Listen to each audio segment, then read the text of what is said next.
Wow, দারুণ colour হয়েছে।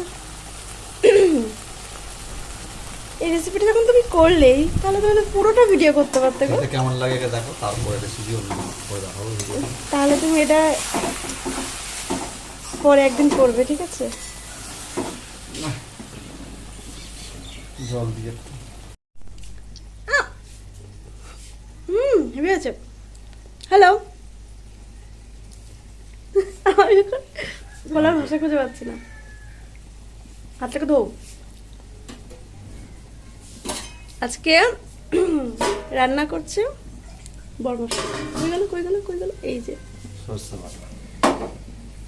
কি হয়েছে, ক্যাম্প থেকে এসেছি কালকে রাতে, তো আজকে আমি আবার একটু কাচাকুচি করছিলাম, আর ও কিন্তু এই যে রান্না বান্নাগুলো সব নিজেই করেছে। কি করেছে রান্না দেখাচ্ছি।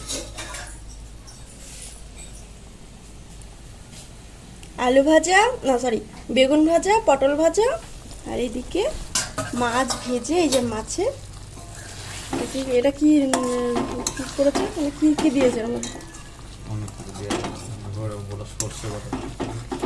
সর্ষে ফর্ষে দিয়ে মানে কিছু একটা নিজে থেকেই করেছে রেসিপিটা। তো জিভে তো ছোয়ালো, দেখতেই পারলে। খেতে কিন্তু দারুণ হয়েছে। আর ভাত তো হয়েই আছে, ভাত তো করেছে, তো এত কিছু করেছে আজকে।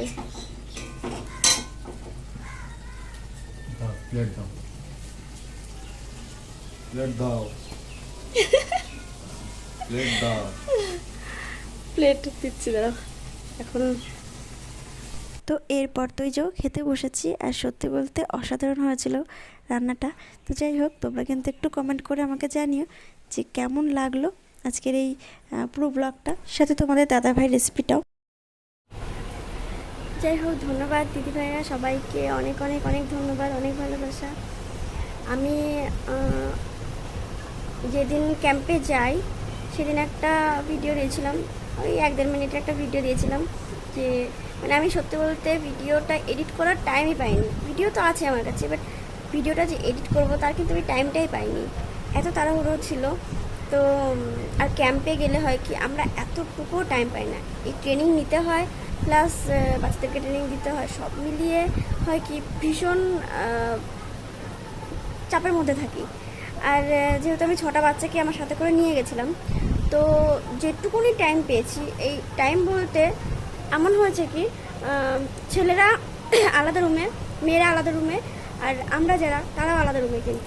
কিন্তু মেয়েদের যে আর কি যেখানে থাকতে দেওয়া হয়েছিল সেখানটায় মেয়েরাই থাকে, মানে মেয়েরাই থাকবে, বাচ্চা মেয়েদের সঙ্গে বড় কর্মীদেরকে রাখবে, মানে আমাদেরকে রাখবে। আর আমাদের লিডার যারা উপরে দাদারা দিদিরা যারা রয়েছে তারাও আছে, প্লাস দাদারাও কিছু ছিল, কারণ এতগুলো মেয়েকে তো একা ছাড়বে না, তাই না? তার জন্য তারাও কিন্তু ছিল। আর একটা স্কুলে আর কি, একটা স্কুলের মধ্যে, মানে দুটোতেই স্কুল আর কি, স্কুলে রাখা হয়েছিল। আর একটা স্কুলে যেটা, সেটা বাচ্চা ছেলেদের রাখা হয়েছিল, তার সাথে কর্মী ভাইদের রাখা হয়েছিল, যেমন আমার বড় ওরা ছিল। আর তাদের সাথেও কিন্তু আরও কিছু দাদারা ছিল, কারণ সবাইকে কিন্তু একা একা ছাড়ে না, তো অনেক গাড়ির মধ্যে কিন্তু তারা থাকে, তো এরকম আর কি। তো এবার যখনই আমি সুযোগ পেয়েছি, যেমন ধরো রাত্রেবেলা ওখান থেকে টিফিন করে এসে, মানে সরি রাত্রেবেলা ডিনারটা করে এসে তারপরে এসে একটুখানি টাইম পেয়েছি যখন, তখন বাচ্চাদের সাথে তাদের মায়েদের কথা বলিয়ে দিয়েছি, মা বাবাদের সাথে কথা বলেছে বাচ্চারা, বা খাবার খেতে গিয়ে যেটুকুনি টাইম পেয়েছি সেইটুকুনি টাইমের মধ্যে একটুখানি কথা বলিয়ে দিয়েছি, এরকম আর কি। তো এতটুকু কিন্তু টাইম আমার জন্য ফাঁকা ছিল না। গেল এবার এই যে রাত্রেবেলা যে এডিট করবো, হয়তো মনে হচ্ছে যে তোমরা যে রাত্রেবেলা কেন তাহলে এডিটটা আমি করিনি বা ভিডিও কেন দিতে পারিনি। সারাদিনে এতটা পরিশ্রম হয়, তো এটার পরে রাত্রে তখন মনে হয় একটুখানি না ঘুমোনোর জন্য ভালো লাগে না। আর আমাদের উঠতে হয় কি 4:30টার সময় উঠতে হয়, তাই জন্য একটু সকাল সকাল যদি না শুই না ভালো লাগে না। এমনিতেই নিজের বাড়ি ছেড়ে দেখবো অন্য কোথাও গিয়ে কিন্তু ঘুম হয় না, তাই না? তার ওপর এতটা সারাদিনের ট্রেনিং, এত কিছু চাপ, মানে ভীষণভাবে শরীরটা ক্লান্ত হয়ে যায়।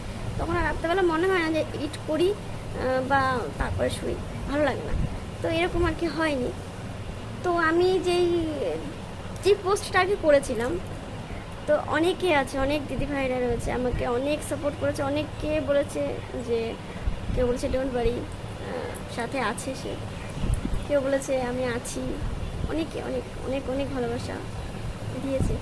তো এই যে আমার পাশে যেটুকুনি টাইম ছিল, আমার কাছে অনেক, এটা অনেক আমার কাছে। আমার সাথ ছেড়ে যেও না, শুধু আমি একটা কথা বলবো, আমার সাথ ছেড়ে তোমরা প্লিজ কেউ যেও না, আমি আছি। আর অবশ্যই আমি এই 3 দিন যেই ভিডিওগুলো দেখিনি, আমি সবার ভিডিও দেখার চেষ্টা করব।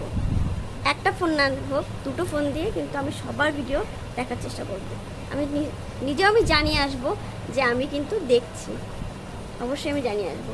তোমরা নিশ্চয়ই আমার কমেন্ট করে বুঝতে পারবে যে আমি কিন্তু তোমাদের সাথ ছেড়ে কখনো যাইনি। তো একটা আমার ফোন দিয়ে দেখবো, আর একটা কিন্তু মানে 2টো করে 3টে করে আমি কিন্তু দেখেই আসবো, 2টো ফোন দিয়ে, কথা দিলাম। তো এখন আজকেও আমি ভিডিও দেবো না, আজকে সত্যি আমি দিতে পারবো না, কারণ শরীরটা ভীষণ ক্লান্ত, বুঝতেই পারছো, চোখ মুখ হয়তো চলচল করছে, বুঝতেই পারছো। আর এত কাচাকুচি করেছি, প্রচুর কাচাকুচি হয়েছে, মানে যতগুলো ছিল আর কি। শুনছি একটা ঝড় বৃষ্টির একটা আসছে, তার আগেই আমি ভাবলাম যে কাচাকুচিগুলো করে রাখাটা অবশ্যই দরকার। কারণ আর তার ওপরে হয় কি, এই যে যত রেখে দেবো না তত গ্যাস গন্ধ হবে, বাড়িটাও নোংরা হবে, ঘরটাও নোংরা হবে, জামা কাপড়গুলোও বন্ধ হয়ে যাবে। ওই জন্য সেই রিস্ক আমি নিলামই না। সব কেটেছি একবার, 3টে বিছানা চাদর থেকে শুরু করে, বালিশের 3টে বালিশের কাভার থেকে শুরু করে, 3টে গামছা, মানে এভরিথিং, মানে যত জামা কাপড় নিয়ে গেছিলাম, 3টে বেডিং কম হয় না। তো 3জনের 3টে জামা কাপড়, মানে 3জনের যে এত জামা কাপড় হয় না, সবগুলো কাচা ধোয়া করলাম, কেচে কুচে 2টো ভাত খেলাম, খেয়ে যেগুলো হয়েছিল বাসন কুসন, 1 গাদা বাসন কুসন হয়েছিল, যেহেতু আমার ঘরের পুরুষ মানুষটা রান্না করেছে সব থেকে বড়, তো ও কিন্তু রান্না করেছে। আর ও রান্নাঘরে ঢোকা মানেই, পুরুষ মানুষ রান্নাঘরে ঢোকা মানেই একটা জায়গায় 4টে বাসন করবে, এটা আমরা কিন্তু সবাই জানি, তাই না? তো 1 গাদা বাসন কুসন হয়েছিল, সেগুলো মেজে ঘষে পুরো ঘরদোর তো এঁঠোকাটা করে একাকার করেছিল, সেগুলো মুছে কুচে নিলাম। এখন মনে হচ্ছে একটু ঘুমোবো, তাহলে ভালো লাগবে না। একবারে এই যে শুচ্ছি, এখন কটা বাজে দেখি, এখন বাজে 1:26, এখন 1:26 বাজে। তো এখন ঘুমোবো, আর